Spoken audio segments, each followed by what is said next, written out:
What's up everyone, some guy here with another Alliance War video, Season 24, War number 8. We are versing against RK31. I don't think we've faced him either before. But going on Path 5 here, first up we have this Professor X on Ebb and Flow Knockdown.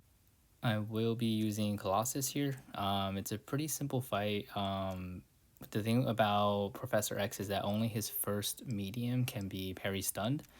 So you just have to keep that in mind, and also his falter. That's one thing I actually forgot about, his falter basically timer.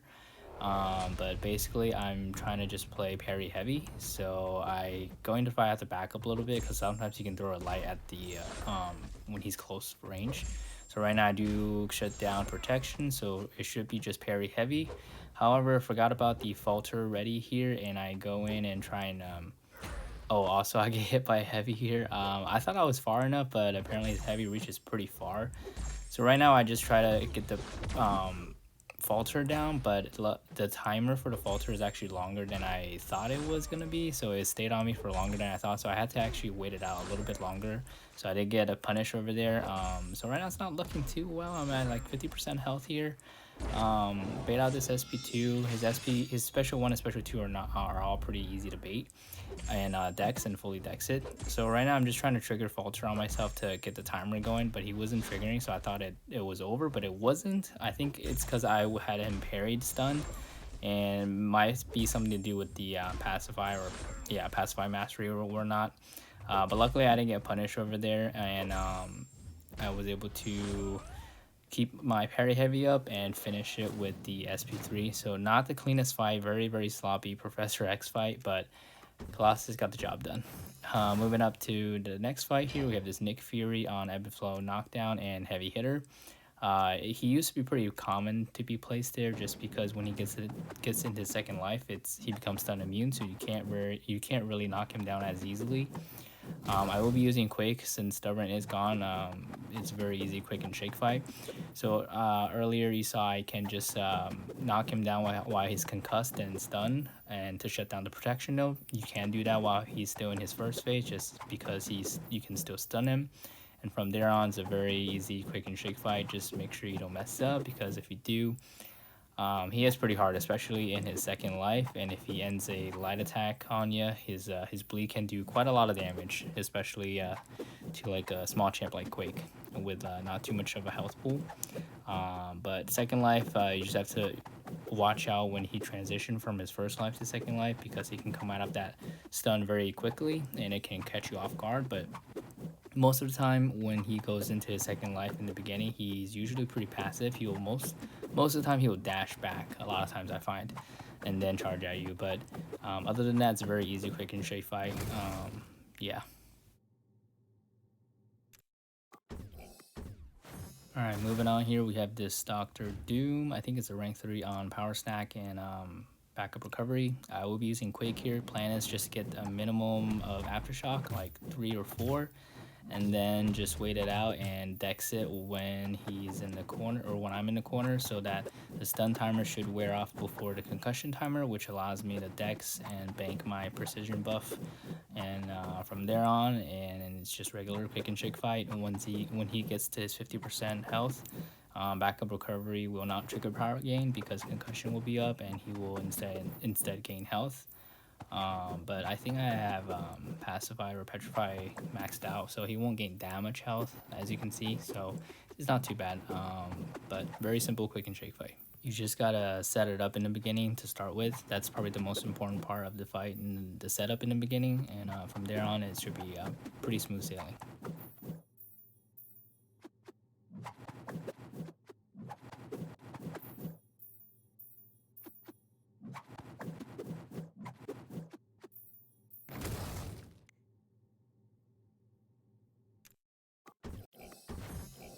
Alright, moving to section 2 here, we have the Spider Ham on kinetic Transference and Footloose, and Crumbling Armor and Force of Will.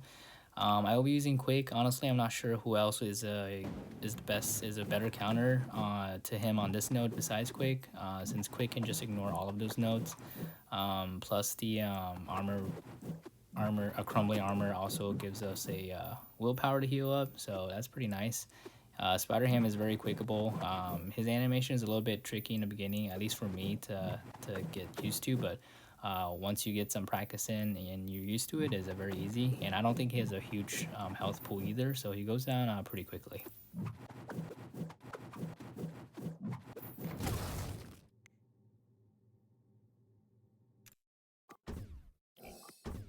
Alright, moving to the next fight, we have this rank 3 Void on Ebb and Flow Intercept and Sadist. I'm glad he's put on this node and not the next one, because the next one is Redouble Determination, and I still think the best counter for him is Nick Fury, and if he's on the Redouble Determination, I just have to play around with my combos a little bit more and just basically do parry, 4-hit combo, and ending with a light to not trigger bleed as much. I just don't like using Nick Fury against him on that node, even though I think he is the best option. I actually don't like fighting against Void in general, just because it's a pretty slow fight. Most of the time I have to kind of restrict myself with my combo to make sure I'm in sync with the his debuff timer, make sure I don't go overboard. But luckily with Nick Fury, every time he knocks down the opponent, he does purify, and I think one or all of the non-damaging debuffs. So that is nice. A lot of times I kind of just throw my combo out of the window and just knock him down whenever I get a debuff on me, but sometimes I find myself taking advantage of that too much, and sometimes it doesn't always work out because I will be taking quite a amount of damage from him, especially from a rank 3. I'm also trying to make sure I don't get the, I think, agility debuff on me, and I think that'll basically shut down you being able to do dex. I've had that happen before where he places a agility debuff on me, and I was in the middle of dexing his special, and of course I couldn't dex, and I just eat into the face. So that's the one thing I have to look out for. I also missed a parry here, and I tried to heavy him, but of course he wasn't stunned, so he instead I think throws a combo at me, which crit pretty big, but I was able to luckily get back into the control here. But other than that, it's not the prettiest fight. I'm not the best at fighting Void. I think I just get impatient a lot of times and just forget to watch out for my combo to time it just before his debuff timers. So I just have to be more patient next time.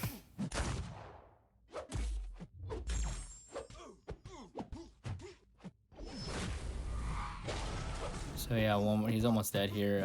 One more combo and an SP2 should do the job. I'm just trying to make sure I don't get into his first life here, just because I still need Nick Fury for a mini boss fight later on. Took some damage to him, but I could just potion him up. Going to the next fight here, we have this Mole Man on Ebb and Flow Intercept and Redouble Determination. Every time I see a Mole Man on any intercept nodes, I will be using Colossus. I just think it's very easy if I utilize Colossus SP3, the passive Unstoppable. That's a easy window for me to get an intercept in, especially if he has any monster mass on him. A lot of times I also try to use light intercepts, which works most of the time, but it can be kind of risky. But I think his SP3 Unstoppable intercept is probably the safest opinion. It is going to be a long fight just because Moment's pretty tanky. I do get a nice intercept at the start of the fight, which is nice. I'm also trying to limit my combos to finish early when he has a bound power. Unfortunately, he still throws his SP1 here, so he does have monster mass on him now, so I can't really do any medium intercept anymore. But I'm not too worried. This one's only a 5-star as well. It's kind of a long fight, but it's pretty safe with Colossus. I do try and push Moment to SP2s more, just because that doesn't trigger any of his monster mass. And ending my combos early is not too bad with Colossus, just because he's pretty tanky. He's got a good amount of armors on him, so he'll take some block damage, but it's not like it won't push him to like past 50% health, I think, unless I like mess up. But yeah, most of the time it's pretty safe.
Alright, moving to the last fight here for us, we have this rank 3 thing on Stunning Reflection, and Polka Dot Power, and Stun Vulnerability. I will be using Nick Fury. Obviously, you won't gain any power since Thing is immune to Bleed. The thing I didn't realize about Thing's Rock Stack and Bleed is that the Bleed does remove, I think, 3 Rock Stacks from him, but this can't happen more than once within 2 seconds, I believe. So when I was dueling him, I was confused on why my medium or my second medium or my last slide attack wasn't removing any rock stacks, because I know it places bleeds on him, and then I read more into it and realized that's part of his ability basically. So I just have to look out for that and try not to push him past 15 rock stacks. It can happen with Nick Fury if you're not paying attention to it. He's not like foolproof for not pushing him past 15 stack of rocks. It can happen, but very rare, but you just have to look out for it. Otherwise, it's a pretty safe fight, and you just have to remember not to parry. I do make a mistake of accidentally parrying. I think I was trying to dash back, but was just holding my on the screen a little bit late, so I ended up parrying him, and of course it reflected back to me. But other than that, it's a pretty smooth fight, I think. I do push him to 15 stacks a lot of times on purpose, just because I just want to make sure he does throw it, and I don't want to accidentally get into in a situation where he has 15 rock stacks and he's below a bar of power. I think that does happen at one point, but I was able to knock him to a bar of power just by hitting into his block. But ideally, you don't want that to happen if you're using Nick Fury, just because his first medium most of the time can take off 3 rock stacks. But yeah, other than that, it's a very long fight, I think, just because you're not doing that much damage. I do want to keep Nick Fury in his first life, just so I'm not worried about his health or anything. So I'm just going to be taking a bunch of block damage. Also have to make sure I'm managing my spacing correctly, because Thing's SP1 can push you pretty far back and can get yourself cornered here pretty quickly. So I also try and punish his heavy earlier so he doesn't throw the full heavy animation, just so I can push him back a little bit further. So right here I'm just trying to bait out an SP1, and he's not throwing it. I'm getting kind of close to the wall, so I'm trying to hit his block to push him back a little bit. Luckily he does throw it. As you can see, I'm a little bit closer to the wall here, but whenever he does throw it, it does clear out his rock stack, so I feel a little bit more comfortable with then. But very long fight. I think it's pretty safe with Nick Fury. I personally just probably wasn't that good at playing Nick Fury against him on this node, but I know a lot of people, like one of our teammates, Zero, always takes this fight with his Nick Fury.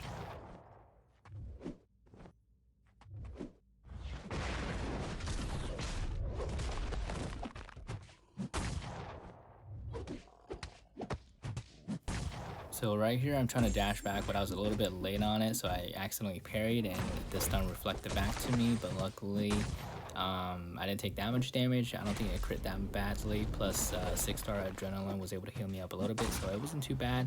A little bit of a mistake, but still got his second life to fall back on. But I'd rather not.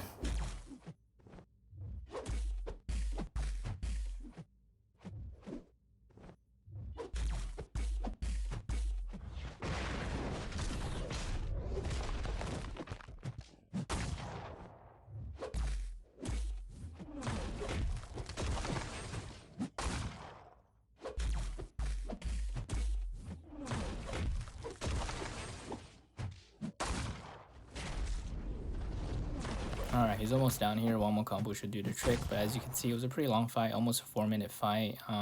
Probably could have played a little bit better, but solo's a solo. And we do end up getting the win here. We did play pretty well on this war, I believe. Hopefully we're able to keep it up and propel us back into tier 1 with multiplier times 8. But other than that, thanks for watching. I'll see you guys on the next one.